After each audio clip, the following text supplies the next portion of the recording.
Today is the 19th of May, 2022, and at this time we have the opportunity to cultivate mindfulness, this quality of knowing, recollection, knowing and recollecting the in and out breathing, breathing in Bhut, breathing out Do.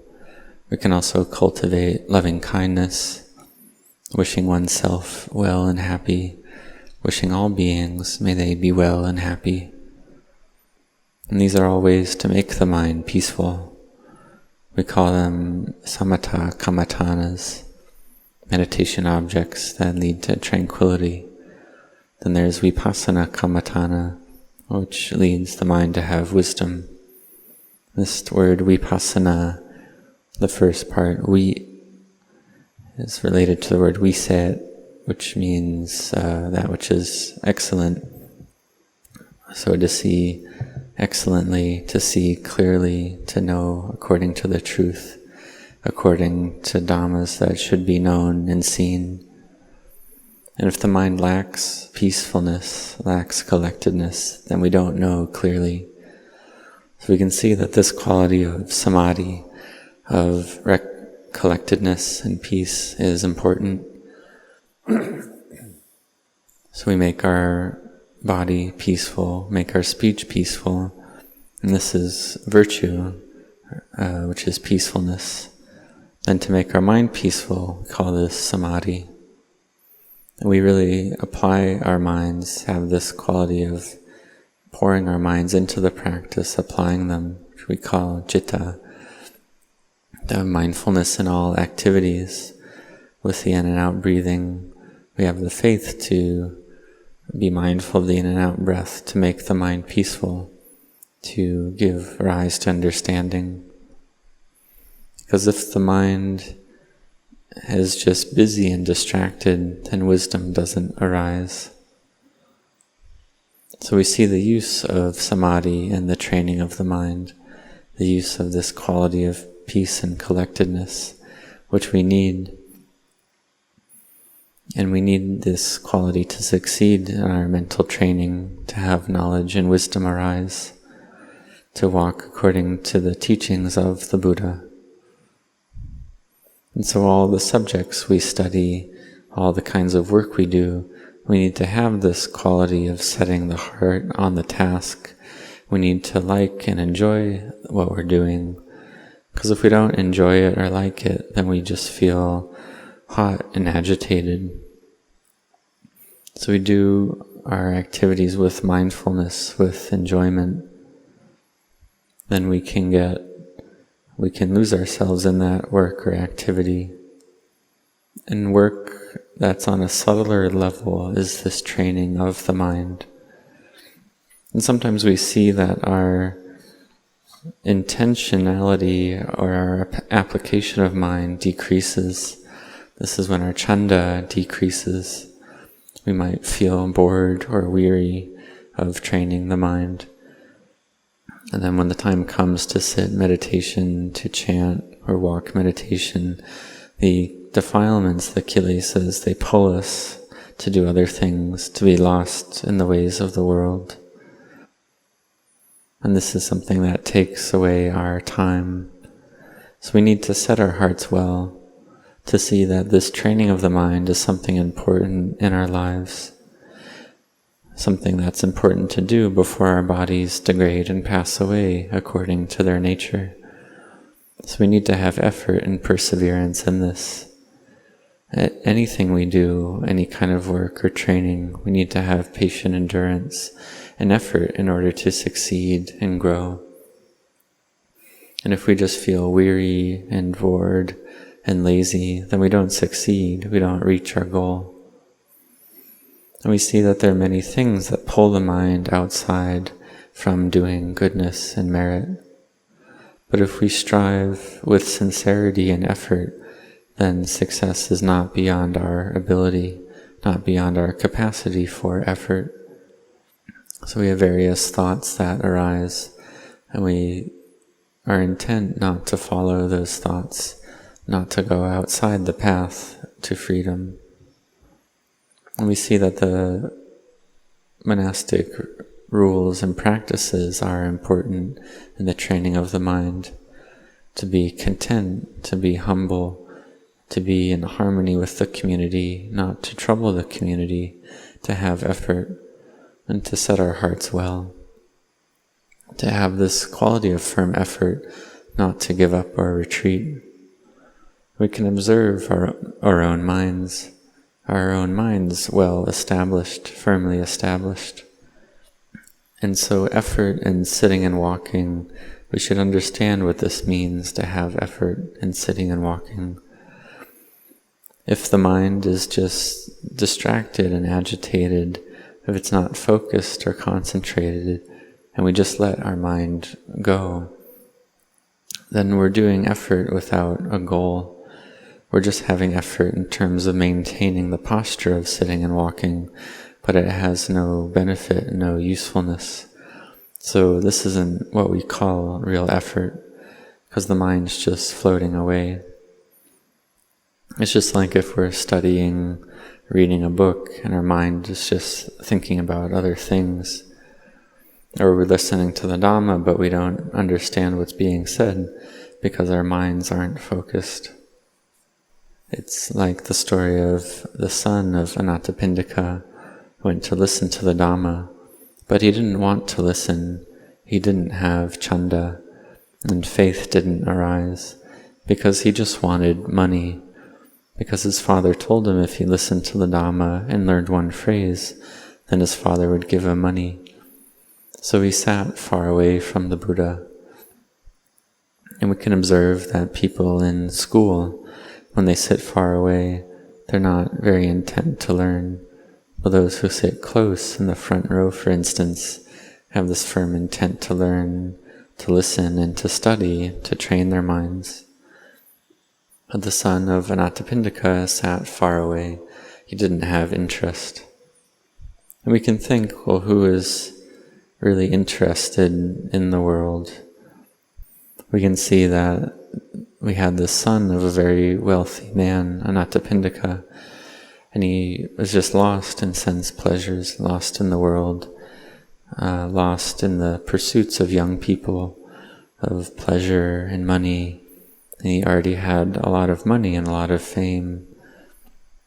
And when we go to practice the Dhamma, we have to abandon that which is fun, those fun activities and distractions. I have to abandon getting lost in pleasures.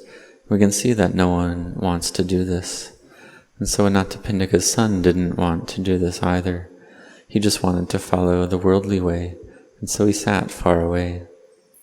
But whatever the case, the Buddha gave the Dhamma talk, and by the parami of the Buddha, the son of Anathapindika was able to hear the Dhamma talk as clearly as if he was sitting in the front row.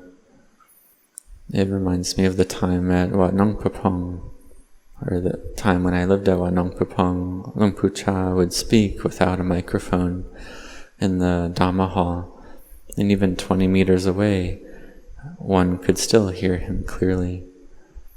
And so in terms of the fully self-awakened Buddha, it's truly a miracle that the son of Anathapindika could hear him clearly. He was able to listen to the Dhamma. And the parami arose, the mind gathered together.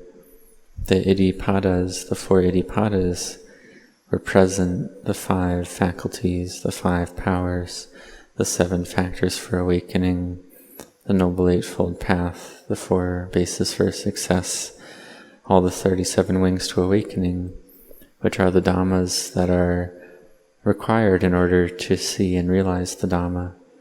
So all these qualities gathered together and gave rise to the fruit of seeing the Dhamma. We call this the Sotapanna path and Sotapanna fruit arising, because the son of Anathapindika was able to focus and apply his mind in that time. So his mind gathered together, and understanding arose. He had this quality of vimamsa, investigation, interest, separating things out, seeking out cause and effect. And so he had this quality of vimamsa, and this led to curing the suffering in his heart, giving rise to wisdom. So these four bases for success of chanda, virya, citta, and vimamsa, we should understand them and try to put them into practice. Try to strive and to walk the way that the Buddha taught, to contemplate the body, to give rise to clear knowing. Because this clear knowing is that which we want, to see that this physical form, this body is impermanent and unstable. It's not a me, not a mine, not a you or yours, not a self. And seeing this is seeing the Dhamma. But before we know and see this for ourselves, we need to have effort and perseverance to pick ourselves up and to not follow the feelings in the heart. Because sometimes we feel that we want to follow the defilements, to follow the kilesas, but this is a waste of time. It's not useful. And if we just follow the kilesas and we don't save ourselves from this, then we're just born and die, born and die, born and die, just like that. So we have to recover ourselves, to pick ourselves up from that, not to follow the kilesas. And when the kilesas do arise, we practice not to follow them through our bodily action, action of speech, or action of mind. And practicing like this is the way to make the mind and body peaceful. And if the mind is distracted and busy, then we can use the skillful means of repeating Buddho Dhammo Sangho to make the mind peaceful. Then we're able to make the body and mind peaceful. And so we train like this, we put forth effort, then we're able to know clearly and to see the Dhamma. The mind gives rise to wisdom. We contemplate, and samadhi arises and improves. The mind becomes more stable. Rapture and pleasure arise. And in this way we're able to see clearly into the Dhamma that the Buddha taught. The mind is stable, not agitated or not wavering. The faith is firm. And therefore we need to have effort, not to just let the mind go after its feelings and moods, not to get lost in worldly pleasures. Because these worldly pleasures are very easy to find in the present day. Anything we want to listen, we want to see, it's very easy to get and obtain those things. So we have to save ourselves from this, to pick ourselves up, to train the mind to practice, not to waste our time and not to let our time be wasted in useless pursuits. So we should contemplate every single day why we were born and where are we going. Because old age, sickness, and death are normal. It's normal to be separated from that which we love. And we can ask, are we firm in our virtue? We have someone come criticize us. We need to have virtue and restraint.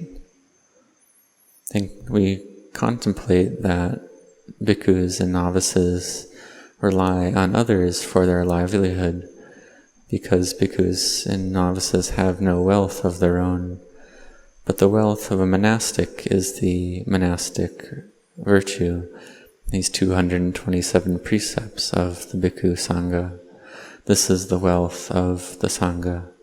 This is a wealth that's very important. So we have to care for our virtue. And when we care for our virtue cares for us. So that we're not agitated and troubled, we're not hot. And so we have this very good opportunity to train in samadhi. When we're in our monastic dwelling, our kuti alone, then we practice and train our minds and meditate. Because to seek out an opportunity like this is not easy. It's difficult to be able to be in nature like this, to have the chance to train our minds like this. Or if we live in a house, then we might have a shrine room, a place that's a peaceful place, a place for training the mind. So the shrine room, or room that's peaceful and quiet, when we go into that room, we should practice not to speak, not to think, not to let the mind be troubled and chaotic and distracted, but we set our hearts to make the mind gathered in samadhi. And this quality of samadhi can help us in all our various work and duties, to help us in our studies. This quality of samadhi can also help in the blessing of objects, to make them sacred objects. And this quality of samadhi is also that which leads the mind to freedom, brings the mind to freedom from suffering. So may you contemplate this, may you set your hearts on this. Because this Dhamma practice, it's not difficult. We walk the path that the Buddha laid out before us, that the great teachers have already done, that they've already done and realized full awakening already, like Venerable Ajahn Mun, Venerable Ajahn Chah, and they've taught the correct way already. And when our own minds have trouble and agitation and doubt, it's because of the wrong views in the mind, having a lot of wrong views. But really this practice is something easy and simple. Whether sitting, walking, standing, or lying down, have mindfulness. When you speak, have mindfulness. When you work, have mindfulness. Eat little, sleep little, speak little, awake with effort, and have faith, and take care of your faith. And have faith and enjoyment in the practice, and take care of these things, or take care of this faith and enjoyment. Because sometimes these qualities of faith and liking the practice will degrade, and so we have to practice to increase them again, to use our mindfulness and wisdom to cure this problem. In the end, we'll be able to see the Dhamma, see the truth. It's not difficult. So may you all set your hearts on this.